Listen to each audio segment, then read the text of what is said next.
What's up mga masters? Nandito na naman tayo sa panibagong araw, panibagong kabanata na naman ang pagsasama-samahan natin ngayon guys. Magandang gabi mga masters, bali ngayon po ay 4 na videos po ma-upload ko po sa aking YouTube channel. Tama nga mga masters, 4 na videos nga po ang ma-upload ko po. Mga masters, okay lang po bang wag nyong skip ang mga ads sa aking mga videos? Salamat po talaga mga masters sa solid na pagsuporta po sa akin.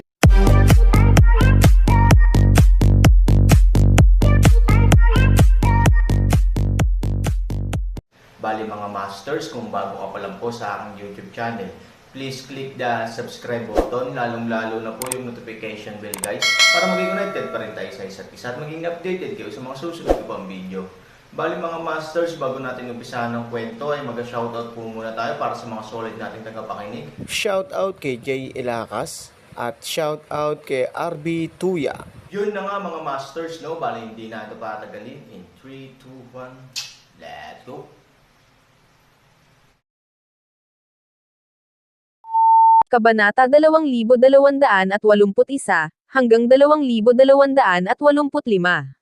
Hinawakan ni Chen Tianxian ang noo ni Chen Yanran, dahil akala niya ay sasabihin ni Chen Yanran ang mga ganitong klaseng salita, malamang na may sakit ito. Kung hindi, paano niya maiisip na si Aaron ay isang master? Ate, alam kong nasa ulirat ka kamakailan. Magpahinga ka na, sabi ni Chen Tianxian. Itinulak ni Chen Yanran ang kamay ni Chen Tianxian at sinabing, hindi ko kailangan magpahinga. Kuya, totoo ang sinabi ko. Isama mo ako sa kanya. Gusto kong patunayan. Well, don't make a fool of yourself. Stay at home and don't go anywhere. Ayokong may mangyari sa'yo. Natapos si Chen Tianxian at handa nang umalis. Nang makita ang sitwasyong ito, mabilis na hinawakan ni Chen Yanran ang kamay ni Chen Tianxian at sinabing, Kuya, naniniwala ka sa akin, hindi maaaring magkamali ang aking intuition. Sa simula, kinuha ng pamilya ni Wang Exi ang malalakas na lalaki ng 4 na kaharian ng Lampara upang pilitin ako. Ito ay si Aaron na kinuha ang master at hindi na bumalik. At si Huang Xiaoyong, kumuha siya ng higit sa 12 Lamp Realm Master para pagnakawan at patayin ng Aaron sa labas ng lungsod, ngunit wala ni isa sa kanila ang bumalik. Alam mo kung ano ang nangyari sa kabundukan ng Longyan. Noong panahong iyon, Aaron at Huang Xiaoyong lang ang nasa paligid ko.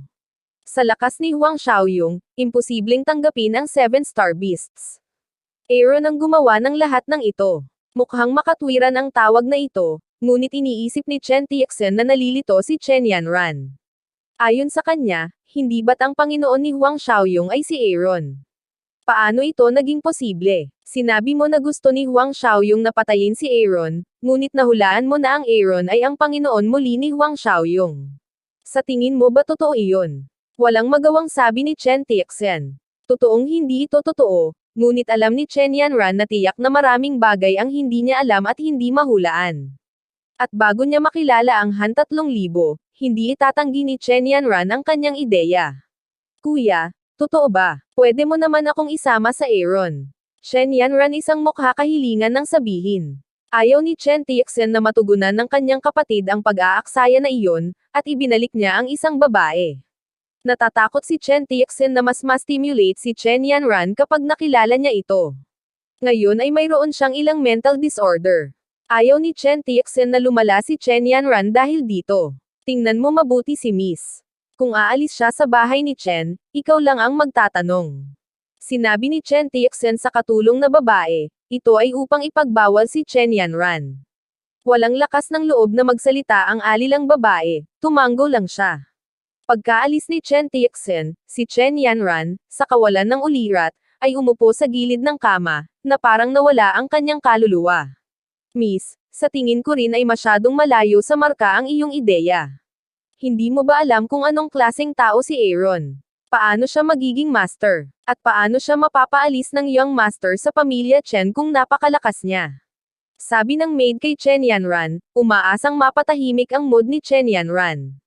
Gayunpaman, ang kasalukuyang estado ni Chen Yanran ay hindi papasok ang langis at asin. Maliban na lang kung mapatunayan niya mismo, hindi uobra sa kanya ang sasabihin ng sinuman. Tulungan mo akong malaman kung nasaan si Aaron. Pupuntahan ko siya. Si Chen Yanran ay nag-utos ng paraan sa katulong na babae. Bilang katulong na babae ni Chen Yanran, ang kailangan lang niyang gawin ay matugunan ang alinman sa mga kinakailangan ni Chen Yanran. Pero ngayon lang, nagbigay na ng utos si Chen Tiexen na bawal na talagang umalis si Chen Yanran sa tirahan ni Chen. Miss, huwag mo akong ipahiya. Inutusan ako ng young master na tingnan ka at ayaw mong iwan mo ang pamilya Chen. Kung tutulungan kita, hindi ako pababayaan ng young master. Sabi ng katulong na babae.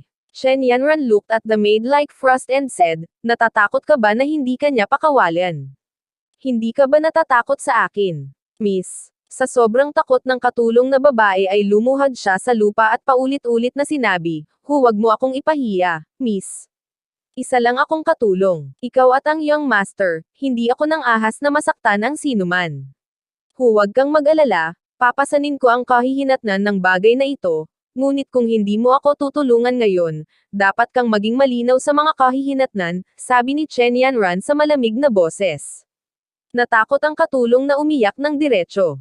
Alam niyang bagamat madaling lapitan ang dalaga sa karaniwang panahon, para rin siyang ahas at alakdan. Kung siya ay talagang nabalisa, ang kahihinatnan ay magiging napakaseryoso. Miss, pwede kitang tanungin ng patago, pero hindi ko magagarantiya kung malalaman ko talaga. Sabi ng katulong na babae. Sige lang. Hindi nagtagal pagkatapos bumalik si Chen Tiexen sa kanyang silid, dumating si Chen Yuanhai. Bueno, patay na ba si Aaron? Diretsyong tanong ni Chen Yuanhai. Sa orihinal ay nagkaroon ako ng pagkakataon na patayin si Aaron, ngunit sa kritikal na sandali, lumitaw si Huang Xiaoyong. Napabuntong hininga si Chen Tiexen at sinabing, sinadya kang pinuntahan ni Huang Xiaoyong. Medyo galit na sabi ni Chen Yuanhai. Tumanggo si Chen Tiexen, ngayon ay ipaghihiganti na ni Huang Xiaoyong ang kanyang pagkakataon, kaya ang hitsura ni Huang Xiaoyong ay hindi nagbigay daan kay Chen Tiexen na magkaroon ng napakaraming aksidente. Natanong mo na ba siya tungkol sa kanyang amo? Tanong ni Chen Yuanhai. Tungkol sa bagay na ito, ngayon lang ay malalim ang iniisip ni Chen Tiexen. Sa pagbabalik tanaw sa sinabi ni Huang Xiaoyong sa eskinita, kakaiba ang pakiramdam ni Chen Tiexen. Ang katotohanan ay lumulutang sa mundo. Ano ang katotohanan? Sa haka-haka ni Chen Yanran, hindi maiwasan ni Chen Tiexen na isipin na si Aaron, ang amo ni Huang Xiaoyong, ay talagang isang malakas na tao. Ngunit nang paalisin ang Aaron sa tirahan ni Chen, hindi siya nagpakita ng anumang lakas. Paano magiging duwag ang isang makapangyarihang tao? Ama, sa tingin mo ba ay malakas na tao si Aaron? Tanong ni Chen Tiexen, ang malakas. Humalaklak si Chen Yuanhai at sinabing, tanga ka ba? Paano mo ito maiisip? Kung malakas ang Aaron, natatakot akong nawasak ang pamilya Chen. Naisip din ni Chen Tiexen, ngunit talagang ikinalito ni Chen Yanran at Huang Xiaoyong ang mga salita ni Chen Tiexen. Pagkatapos, sinabi ni Chen Tiexen kay Chen Yuanhai ang sinabi ni Chen Yanran, pati na rin ang pakikipag-usap niya kay Huang Xiaoyong. Sana ay matulungan siya ni Chen Yuanhai na pag-aralan ito. Pagkatapos pakinggan ito, naging marangal ang ekspresyon ni Chen Yuanhai. Ang lahat ng mga bagay ay talagang may kinalaman sa Aaron. Ang Aaron ay nangyari na kasali sa ang kakaibang pagkawala ni si Deng Jing, ang mahigit 10 Deng Jing na inilabas ni Huang Xiaoyong sa lungsod, at ang gitnang bahagi ng kabundukan ng Longyan. Talagang kakaiba. Ang mas mahalaga ay ang tinatawag na katotohanan ni Huang Xiaoyong. Kung ang katotohanan ito ay nauugnay din sa Aaron, ang pagkakakilanlan ni Aaron ay karapat-dapat na muling suriin. Sa simula, ang malakas na lalaki sa 4 na kaharian ng Lampara ay nawala sa aking mansyon ng pamilya Chen. Tanong ni Chen Yuanhai, hindi masama. Sagot ni Chen Tiexen. Huminga ng malalim si Chen Yuanhai, at sinabing, kung namatay siya sa pamilya kong Chen, dapat nasa pamilya din ni Chen ang katawan niya. Father, ibig mo bang sabihin kung mahahanap mo ang bangkay ng 4, Lamprealm Master, mapapatunayan nito ang lakas ng Aaron? Nagdududang tanong ni Chen Tiexen. Tumanggo si Chen Yuanhai. Ito lang ang naiisip niyang paraan sa kasalukuyan. Dahil mayroon siyang ganoong hula, dapat niyang kumpirmahin ito. Kung talagang malakas na tao si Han 3,000, baka makakagawa siya ng paraan para mailigtas siya. Dahil posible itong gawin, mabuti ring patunayan ito, sabi ni Chen Yuanhai. Bagamat naramdaman ni Chen Tiexen na napakaliit ng posibilidad ng insidenteng ito, dahil hiniling ni Chen Yuanhai na gawin ito, kailangan niyang bumaba. Bukod dito, Kung ang bangkay ay talagang nasa tirahan ni Chen, hindi magiging mahirap para sa kanyang mga katulong na hanapin ito. Siyempre, sa puso ni Chen Tianxian, ayaw niyang maging malakas na tao si Aaron, dahil hindi lang niya mababa ang tingin sa Aaron, kundi may hindi mapagkasundo ang sama ng loob kay Aaron. Kung talagang malakas na tao si Aaron, hindi gaanong mahirap para kay Chen Tianxian na salakayin siya, at kung sasaktan niya ang gayong tao, mahihirapan si Chen Tianxian sa hinaharap. Kasabay nito, ang katulong na babae ni Chen Yanran ay umalis sa mansyon ni Chen. Bagamat inutusan siya ni Chen Tianxian na alaga ang mabuti si Chen Yanran, kailangan niyang gawin ito sa ilalim ng panggigipit ni Chen Yanran. Pagkatapos ng lahat, ang dalagang ito ay hindi isang bagay na maaari niyang masaktan. Aaron iba pang ospital. Hiniling ni Bailang Warner na tumira sa parehong silid na may Aaron, ngunit pagkatapos na pilitin siya ng Aaron na tumanggi, kailangang linisin ni Bailang Warner ang silid sa tabi ng Aaron. Sa kabutihang palad, ang dami ng engineering ay hindi malaki, at ito ay hindi isang mahirap na bagay para sa pagpiyansa kay Warner. Ngunit may isang bagay na lubhang hindi kumbinsido kay Bailing Warner, dahil sa tuwing makikita siya ng isang lalaki, ang kanyang mga mata ay puno ng pagnanasa. Ang pagnanais na ito ay angkinan siya, ngunit hindi ito ipinapakita ng Aaron. Si Bailing Warner ay may pagdududa sa kanyang sarili sa unang pagkakataon. Ordinaryong lalaki lang kaya siya. Si Aaron, isang talagang makapangyarihang tao, ay ayaw sa kanya. Tinitingnan ang sarili sa tansong salamin, sadyang itinaas ni Bailing Warner ang kanyang mahabang buhok sa likod ng kanyang mga tainga. Walang bahid ang maselang mukha niya. Halos walang dead corner ang kanyang kagandahan. Ngunit bakit tinanggihan siya ni Aaron na gumawa ng inisyatiba upang ihagis ang sarili sa mga bisig? Siya ba, gaya ng sinasabi ng ibang matatanda, hindi kaya niyan? Hulaan ni Bailing Warner sa sarili. Ano pa bang magagawa ko kung hindi ko siya matukso sa kagandahan? Si Bailing Warner ay mukhang nalulungkot. Hindi maganda ang kagandahan, kahit ang lihim na silid-aklatan ng pamilyang nagpiyansa ay hindi magagalaw ang Aaron, na ginagawang walang magawa ang pagpiyansa kay Warner. Ngunit hindi niya maaaring talikuran ang pagiging apprentice ng Aaron, dahil hindi lang si Aaron ang pinakamalakas na tao na nakita niya sa ngayon sa kanyang buhay, ngunit naniniwala rin siya na ang kaharian ng Aaron ay hindi may kukumpara sa mga nasa korte ng imperial. Ang gayong tao ay pinakaangkop na maging kanyang Panginoon. Siyempre, kaya rin ng asawa, ngunit hindi siya tunay na lalaki. Maaari kang magluto. Sa oras na ito, pumunta si Aaron sa pintuan ng silid at tinanong si Bailing Warner. Bagamat ipinanganak si Bailing Warner sa isang mayamang pamilya, inalagaan lang siya ng kanyang nurse hanggang 10 taong gulang at pagkatapos ay palihim na umalis. Sa nakalipas na 6 na taon, namuhay ng mag-isa si Bailing Warner at ang kanyang kasanayan sa pagluluto ay nahasa sa mahabang panahon. Oo, sabi ni Bailing Warner. Simula ngayon, ikaw na ang baalang magluto sa bahay. Sabi ni Aaron. Bakit? Hindi mo ako apprentice, pabayaan mo ang iyong asawa. Bakit ako magluluto para sa iyo? Sabi ni Bailing Warner kay Aaron na may hindi kumbinsido na mukha. Kung hindi ka magluluto, may second choice ka pa, which is umalis sa bahay ko. Bakit kita hahayaang tumira dito ng walang bayad?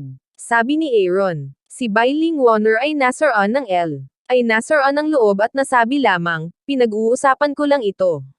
Huwag mong seryosohin. Nakikipag-usap lang ako tungkol dito. Aaron smiles. Ang maliit na batang babae na ito ay palaging gustong makipag-usap tungkol sa mga kondisyon sa kanya, ngunit paano siya magkakaroon ng kwalifikasyon upang makipag-usap tungkol sa mga kondisyon? Paanong hindi siya yuyuko sa iba? Magaling magluto si Bailing Warner. Nang inaayos ni Aaron ang hardin sa bakuran, hindi nagtagal ay naamoy niya ang halimuyak mula sa kusina at hindi niya napigil ang maglakad papunta sa kusina. Sa pagtingin sa mahusay na operasyon ni Bailing Warner, nakangiting sinabi ni Aaron, hindi ko inaasahan na talagang may mabuting kamay ka. Mukhang sulit na hayaan kang manatili. Kung kaya mo akong gawing apprentice o asawa, pwede akong gumawa ng mas masarap na pagkain para sa iyo. Ngumiti si Bailing Warner. Ang kanyang ngiti ay kaakit-akit. Kailan pwede ihain ang hapunan? Hindi maiwasang magtanong ng Aaron. Hindi galit si Bailing Warner na makitang sadyang umiwas si Aaron sa kanyang paksa. Anyway, hanggat maaari siyang manatili sa Aaron, magkakaroon pa rin siya ng pagkakataon. Hanggat siya ay may tiyaga, Ang bakal na halo ay maaaring gilangin sa isang karayom. Habang naghahanda kami para sa hapunan, dumating ang isa pang hindi inanyayahang bisita sa kabilang ospital. Bilang katulong na babae ni Chen Yanran, pamilyar din sa kanya si Aaron, ngunit umalis na lang si Chen Tiexen, dumating muli ang alilang babae, hayaan ang Han 3,000 na hindi maintindihan ng ilan. Anong ginagawa mo dito? Aaron tono walang malasakit nagtanong. Nang makita ng dalaga si Bai Lingwaner, hindi siya nagalit. Hindi niya inaasahan na ang Aaron ay pinalayas na sa pamilya Chen, at makakahanap na siya ng ibang manliligaw sa lalong madaling panahon. Ang mas mahalaga ay hindi nawala sa kanya ang hitsura ng babae. Hindi niya alam kung paano niloko ng Aaron ang babae. Gusto kang makita ng aking ginang. Malamig na sabi ng alilang babae, wala akong kinalaman sa kanya. Kung gusto niya akong makita, bibisitahin ko siya. Ano ang dahilan? Sabi ni Aaron, ban si Miss, kaya hindi siya makaalis sa bahay ni Chen, pero nitong mga araw na ito, hinahanap ka na ni Miss. Sabi ng katulong na babae na nakaalis na siya sa tirahan ni Chen, pero gumawa din siya ng isang maraming palusot. Sa ilalim ng pangangasiwa ni Chen Tiexen, halos walang pagkakataon si Chen Yanran na umalis sa tirahan ni Chen, sa akin. Nagdududa ang tingin ni Aaron sa babaeng tagapaglingkod. Walang emosyon sa pagitan nila ni Chen Yanran. This Miss of Chen family can't really feel for him. Paano niya ito mahahanap ng walang dahilan, kung hindi ka nailigtas ng dalaga sa simula, namatay ka na sana ngayon, at ngayon gusto ka ng dalaga, hindi ba dapat pumunta ka sa kanya bilang pasasalamat? Sabi ng katulong na babae. Bagamat hindi alam ni Aaron ang nangyari noong siya ay nakoma, matagal na siyang nakoma. Kung hindi dahil kay Chen Yanran, baka namatay na talaga siya. Bagamat si Chen, iniwan siya ni Yanran for a purpose, he saved his life, which Aaron can't deny, may sinabi ba siya sa akin? Isa pa, hindi naman ako makakapunta ngayon sa mansion ni Chen diba? Sabi ni Aaron, kung you disguise yourself as a servant, pwede kitang ihatid sa tirahan ni Chen. Kung ano ang gusto ni Miss sa'yo, hindi ko alam. Sabi ng katulong na babae. Yun na nga mga masters, no? Bali panibagong kabanata na naman yung natapos natin ngayong gabi. Muli, maraming salamat po talaga sa walang sawang suporta po sa aking YouTube channel na talagang inaabangan nyo po ang bawat upload ko po. Bali mga masters, magkita-kita ulit po tayo bukas ng gabi at ngayon po ay magpapaalam po muna tayo. Bali mga masters, bye-bye!